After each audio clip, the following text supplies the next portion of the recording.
막 흔들면 굉장히 빵빵해지는데 이렇게 엄청 흔들었죠? 자, 이제 이렇게 하고 따면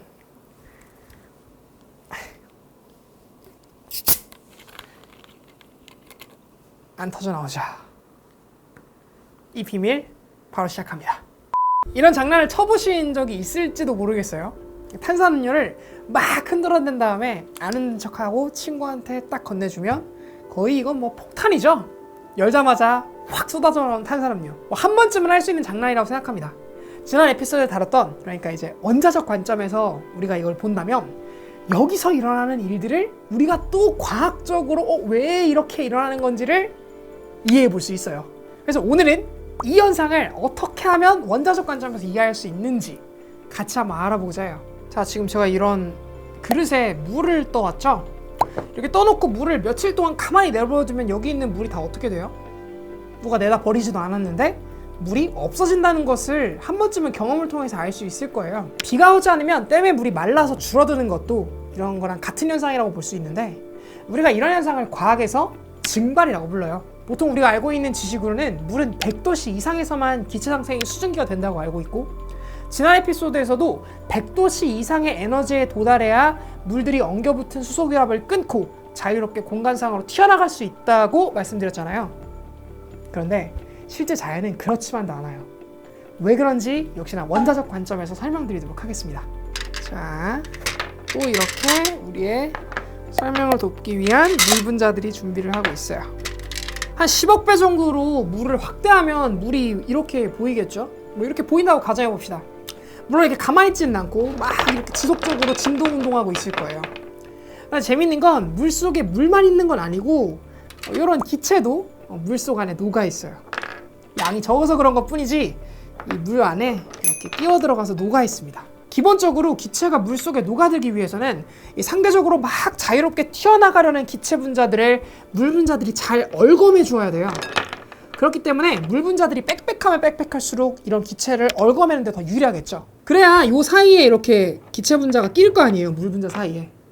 얘네들이 빽빽하려면 진동이 작아져서 얘네들끼리 서로서로 당기는 힘이 커지면 되겠죠. 그래서 물은 온도가 낮을수록 기체를 점점 더 잘 포획할 수 있고 그 말은 기체를 더 잘 녹아들게 만들 수 있다는 거예요. 잠시 이야기가 샜는데 다시 물 분자 돌아오자면 이렇게 물 분자 여럿이 단체로 막 모여서 이렇게 진동하다 보면 어느 순간 이 진동이 어느 특정한 하나의 분자에 몰리게 되는 순간이 딱 만들어질 수 있는데 그 분자가 우연하게도 수소결합이 끊어질 만큼 크게 진동해서 공기 중으로 튀어나가는 경우가 생길 수가 있어요. 이런 경우가 계속해서 수도 없이 반복되게 되어서 우리가 살고 있는 세계에서는 티가 날 정도로 엄청나게 많은 분자들이 공기 중으로 빠져나가게 되는 거를 우리가 증발현상이라고 부르고 겪고 실감하고 있는 거예요. 근데 재밌는 것은 증발할 때 이게 그냥 막 증발하는 게 아니라 왜 증발된 곳은 열이 줄어들잖아요. 알코올을 피부에 발랐을 때 엄청 시원해지는 것처럼 증발할 때는 주변에 열을 가지고 기체가 튀어나가는데 왜일까요? 잘 들여다보면 튀어나가는 분자들은 대부분 큰 진동 에너지를 가지고 튀어나가게 된단 말이죠. 그렇단 말은 이 물 분자들이 가지고 있었던 이 에너지가 튀어나가는 분자까지 고스란히 전달돼서 이 에너지를 가지고 나가는 거기 때문에 기존의 얘네들의 에너지의 양은 가지고 나간 만큼 줄어들게 될 거란 말이죠. 이렇게 되면서 자연스럽게 운동이 작아지게 되고 그래서 온도가 떨어지는 것으로 나타나는 거예요. 열을 튀어나가는 운동으로 전환해서 그 운동 에너지를 들고 나가면서 남아있는 이곳의 에너지는 점점 떨어지는 거죠. 아니 그러면 물 표면에서 물 분자가 튀어나가면 반대로 공기 중에 물 분자도 기어 들어올 수 있는 거 아닌가요? 라고 생각해 볼 수 있잖아요. 왜 아니겠어요? 당연히 들어오죠. 이렇게. 그래서 증발이 일어나려면 물 표면에서 바깥으로 우연찮게 튀어나가는 물 분자가 공기 중에서 물 안으로 기어 들어가는 물 분자보다 상대적으로 많아야 돼요. 그래야만 증발이 일어나요.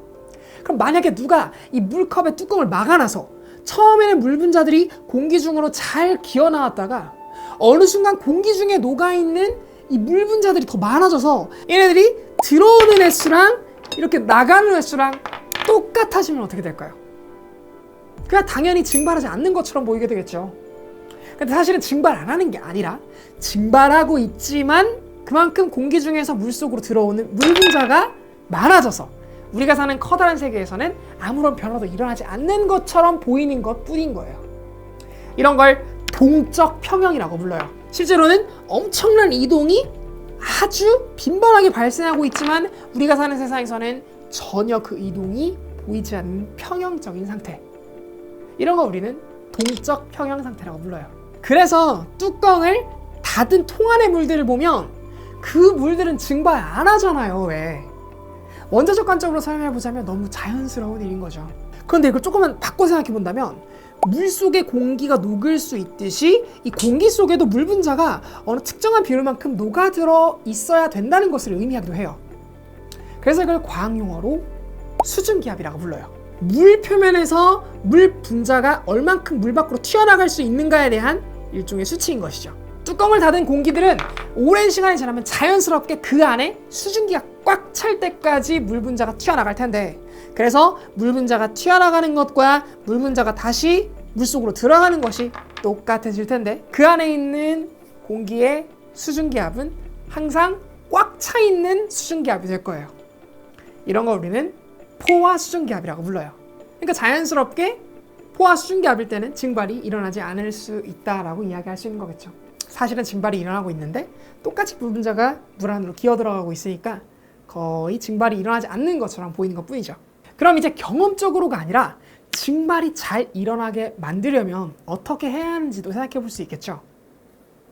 일단 메마른 공기, 수증기가 거의 없는 공기를 계속 바람처럼 불어서 표면에서 수증기가 잘 튀어나올 수 있게 만들어주면 증발이 잘 일어나겠죠.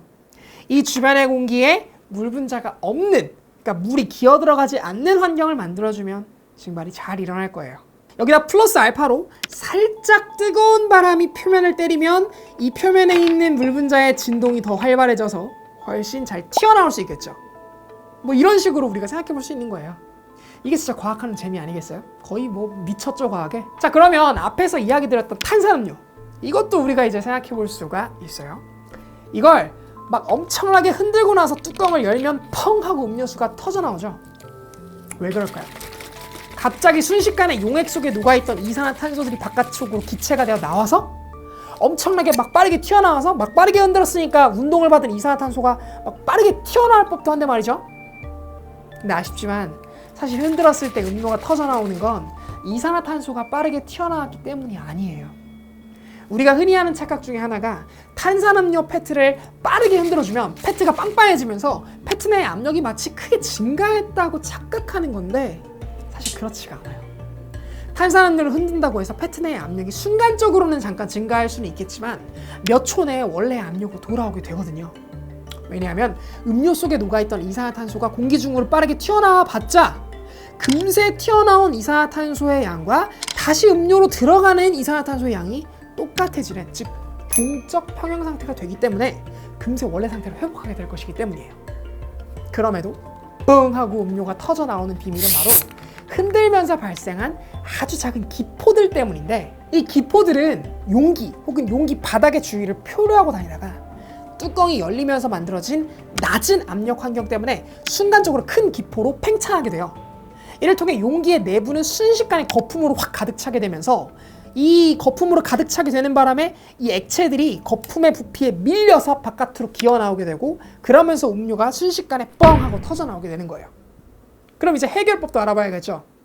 보통 이런 미세한 거품은 용기 아래나 용기 내부 주위를 표류하게 될 텐데, 만약 당도가 낮아서 점성도가 낮은 이런 탄산수 같은 경우에는 아무리 이렇게 흔들어 줘도 용기 주변부의 기포만 톡톡 쳐서 위로 빼주게 되면 이렇게 안전하게 열 수 있게 돼요. 그래서 왜 술을 좋아하는 친구들 중에 막걸리 열심히 흔든 다음에 숟가락으로 이렇게 툭툭 치면 이 막걸리 터져 나오는 게 덜하다는 친구들 있잖아요.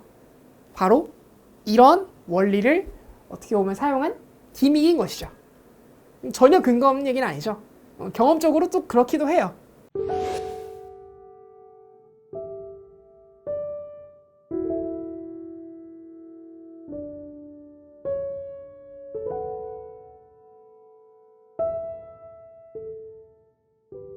안녕하세요. 1일 1쿠키의 과학부입니다.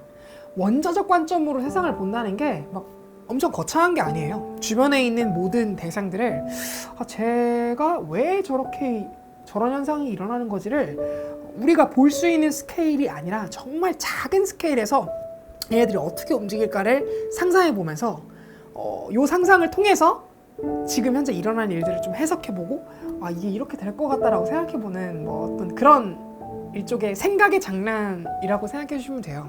근데 그런 생각의 장난을 하기 위해서는 물질의 아주 작은 단위인 원자가 어떤 식으로 움직이고 어떤 식으로 거동하는지에 대한 아주 기본적인 이해가 필요하겠죠. 그런 이해에 대해서 우리가 원자적 지식, 그러니까 이제 파인만이 이야기한 모든 물질은 원자라고 되어 있다라고 하는 그 지식이 우리가 습득할 필요가 있다는 거를 시사해 주기도 하고, 또 이제 우리 현대 물리학이라고 하는 게 그런 작은 존재들이 어떻게 거동하는지를 알아가고자 하는 것이 바로 어떻게 보면은 이런 거시적인 세계에서 나타나는 일들을 잘 해석하기 위해서 그런 것도 있죠.